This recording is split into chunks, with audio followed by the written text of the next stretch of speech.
जिल्ह्यातला पट्टणकोडोली यात्रा। दरवर्षी इथं एक अनोखा सोहळा घडतो। आकाशात ढोल ताशांचा आवाज घुमतो आणि भक्तांच्या ओठांवर फक्त एकच नाव, जय बिरोबा जय विठोबा।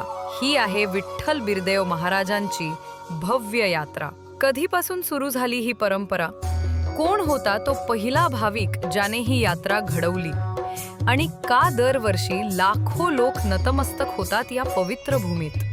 कथा आहे विठ्ठल बिरदेव महाराजांची।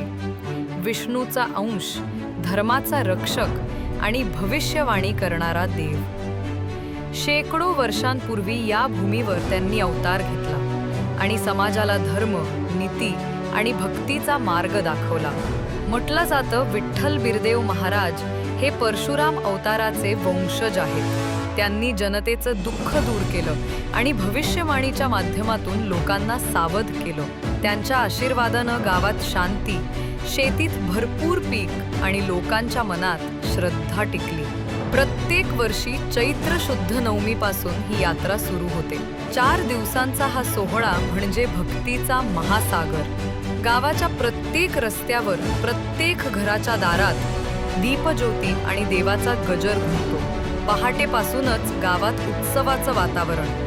ढोल, ताशे, झेंडे आणि भक्तांच्या जय जयकारांनी आकाश दुमदुमतं। पुरुष, महिला आणि लहान मुलं सगळे मिळून विठ्ठल बिरदेव महाराजांच्या पालखीत सहभागी होतात। ही पालखी म्हणजे श्रद्धेचं प्रतीक। दरवर्षी लाखो भाविक ही पालखी पाहण्यासाठी येतात। दूर दूरच्या गावांमधून, कोकण, कराड, कोल्हापूर, सोलापूर आणि महाराष्ट्राच्या सीमा ओलांडून सुद्धा प्रत्येकाच्या मनात एकच इच्छा असते, देवा, माझं जीवन तुझ्या कृपेनं उजळू दे। कुणी हात जोडून प्रार्थना करतं, तर कुणी डोळ्यात पाणी आणून विठोबाचं नाव घेतं। आणि मग येतो यात्रेचा सर्वात पवित्र क्षण, भविष्यवाणीचा वेळ। बिरदेव महाराजांच्या वंशातील पुजारी देवतेच्या कृपेनं भविष्य सांगतात। हे केवळ भविष्य नसतं, ते भक्तीचा आणि श्रद्धेचा आरसा असतो। पिकं कशी येतील, पाऊस कधी येईल, देशात काय बदल होईल, याचे संकेत विठोबा स्वतः देतो असं लोकांचं मानणं आहे। त्या क्षणी गावात शांतता पसरते। ढोल थांबतात, वारा थांबतो।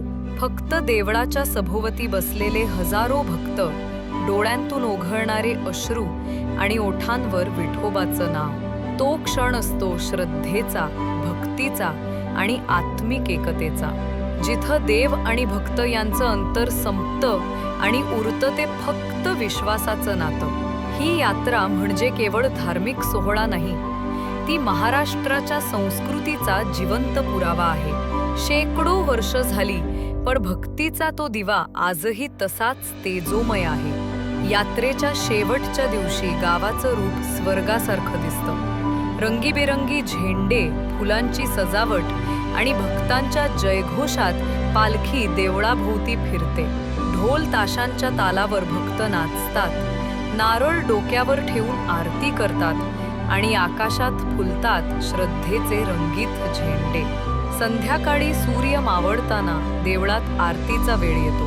घंटांचा नाद, ढोलांचा मंद स्वर आणि भक्तांच्या ओठांवर जय विठोबा जय बिरोबा। आरती संपते, पण भक्तांच्या मनात तो स्वर वर्षभर घुमत राहतो। तो आवाज आहे श्रद्धेचा, जो कधी मंद होतो पण कधीच संपत नाही। विठ्ठल बिरदेव महाराजांची यात्रा म्हणजे विश्वासाचा प्रवास, जो प्रत्येक भक्ताच्या अंतःकरणात चालूच राहतो। जय विठोबा जय बिरोबा।